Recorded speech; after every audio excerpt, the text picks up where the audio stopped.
like being the first to knock on the door. I know that's super surprising, but like I was in a full sweat at trick or treat. Like I came home, I had to go straight to the shower before I counted my candy because that's all that mattered is that I got first.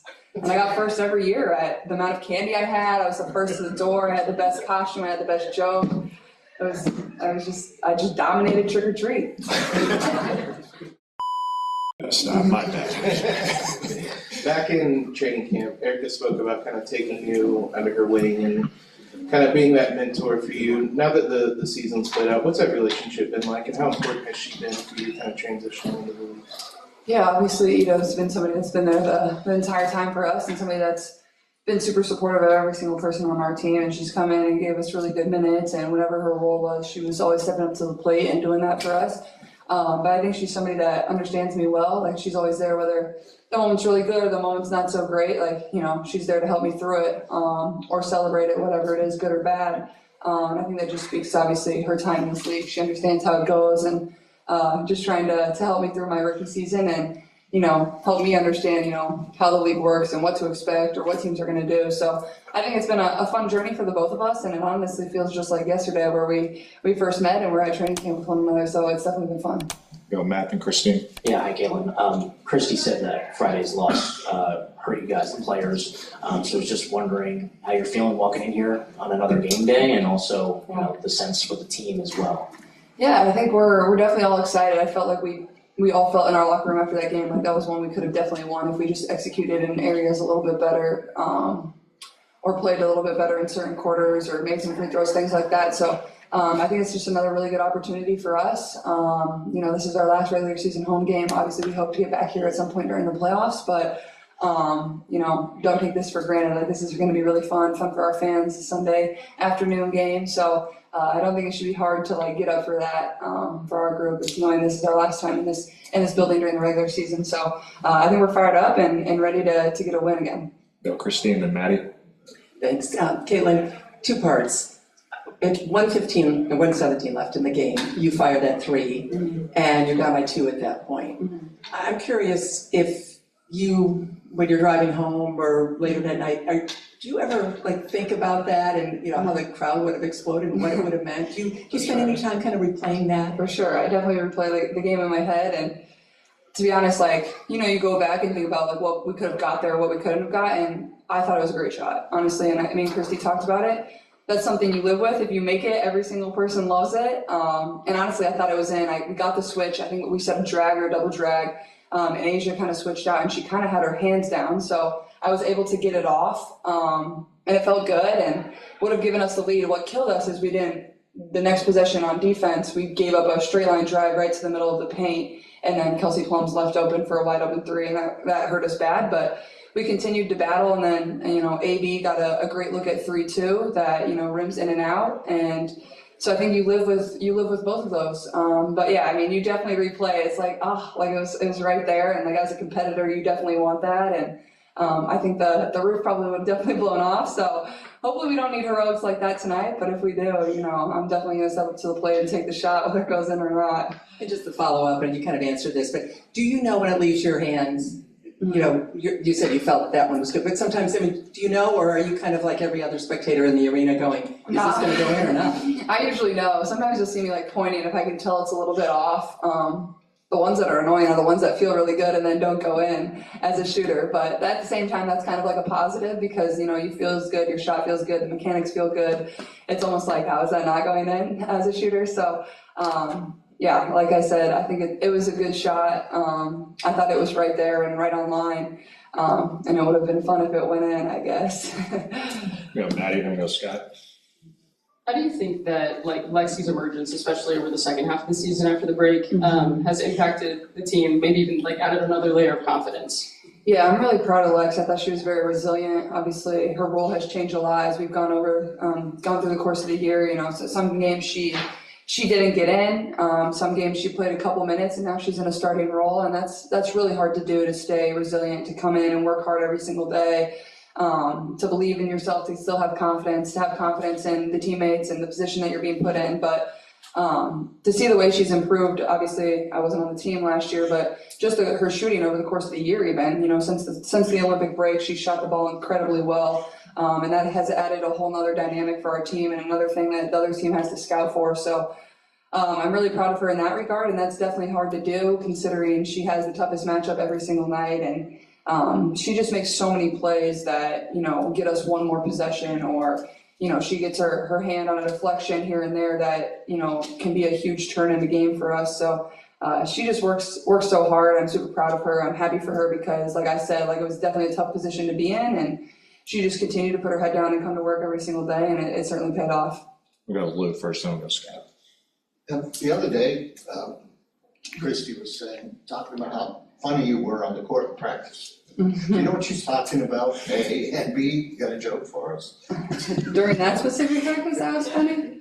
That's what she was saying. I don't know. Like I said last time I was up here, I feel like I just try to keep it light and fun. I don't know. I feel like my personality has definitely come out over the course of the season as I've gotten more comfortable with the people that I'm around.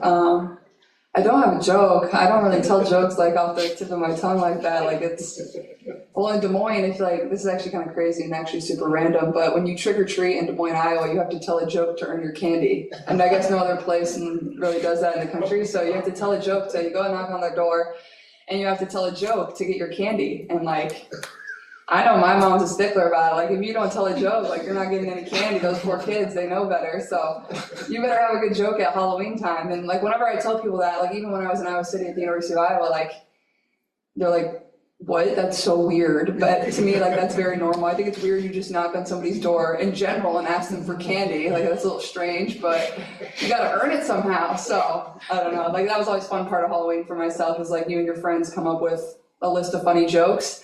And my mom still to this day will write all the jokes down on a list in her phone and send it to me and my brothers after trick or treat is over, and we get a kick out of them. So that's where I get most of my jokes. But other than that, I'm just a very sarcastic person. So yeah, very random tidbit for you guys today. There you go. Go last two, go Scott, then Taka if he has one. I have to follow up on that. Do you have a go-to joke that you always use? Not really. I don't know. I would switch it up a lot. I was too worried about beating everybody I was trick-or-treating with to the next house. I didn't really care about the joke. I was too worried about getting the full-size candy bars and being the first to knock on the door. I know that's super surprising, but I was in a full sweat at trick-or-treat. I came home, I had to go straight to the shower before I counted my candy, because that's all that mattered, is that I got first. And I got first every year at the amount of candy I had. I was the first to the door. I had the best costume. I had the best joke. I just dominated trick or treat. Is a basketball player? No, never. I had some good costumes though. I had some really good. People make fun of me for how I say costume, but whatever. What were they? Oh gosh. I think I was a clown one year. I think I was a blue M&M one year. I had a really good costume, but I'm going to keep that one to myself. The real people know that about my trick-or-treating days, know my one really, really, really good costume. It would never surprise any of you, but I can't tell you all that.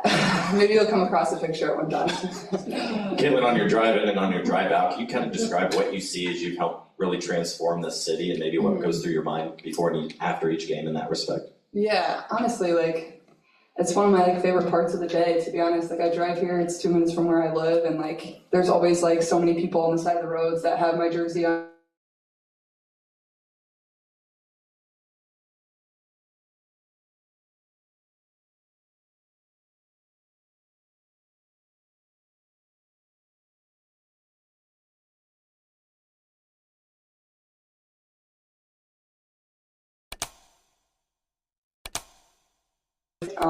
And it's cool to see how far I've come, and it puts everything into perspective for myself too. So, I know a lot of people camp out when I leave. I never stop, so I'm sorry, but I usually try to get home. It's been a long day, but I really appreciate all the support, and it's definitely cool. People don't even know I'm driving by, and they're in my jerseys and stuff, and that's never anything that I take for granted. So I'm just really grateful.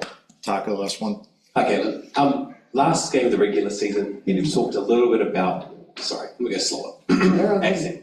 With your, just the growth, you talk about growing more comfortable being yourself. When you think about where you've come from that first game of the season to now, how, is there a sense of pride for you in terms of you're feeling more comfortable, you're able to be just I don't know if you're able to be fully yourself now, or yeah, just how do you feel about that in yourself for your growth? Yeah, I feel like there's definitely a sense of comfort. Like, you know, when I first come into this league, it's like you're starting a new chapter of your life and you feel like there's a lot still to prove. I still feel that obviously now, but you know, you never know how it's going to go coming into this league. Like, it's such a dominant league and expectations are really high, and you know, I feel that too. And so I think it just took me a few seconds to get comfortable and to find my way and to find how I was going to be successful in this league. And I feel like I've done a good job of that over the course of the year. I feel like from game to game, I've continued to grow and continue to find myself. But I think that's something that has helped me the most is just the relationships that I built with my teammates too. And I think our chemistry has grown there, and we're really embracing everybody for who they are and what they bring to this team and what their role is on this team. And I think that's what makes a really good team, and that's how you appreciate every single person in your circle, whether they get off the bench, whether they're in the starting five, and that's something that I value greatly. So I think just finding, you know, comfort in that and learning in that and building my relationships with my teammates to know that, you know, they always have my best interest at heart, and the same goes for me too. So I feel like from game to game, just continuing to build on that. And like I've said before, like I still feel like there's just so much room for me to improve. And that's what's exciting, especially now that we're in game 39. You know, we're already into the playoffs, but continuing to try to win and build on this and get ready for that moment. Obviously, our organization hasn't been there since 2016. So I know everybody's fired up and happy about that too. Halloween is a month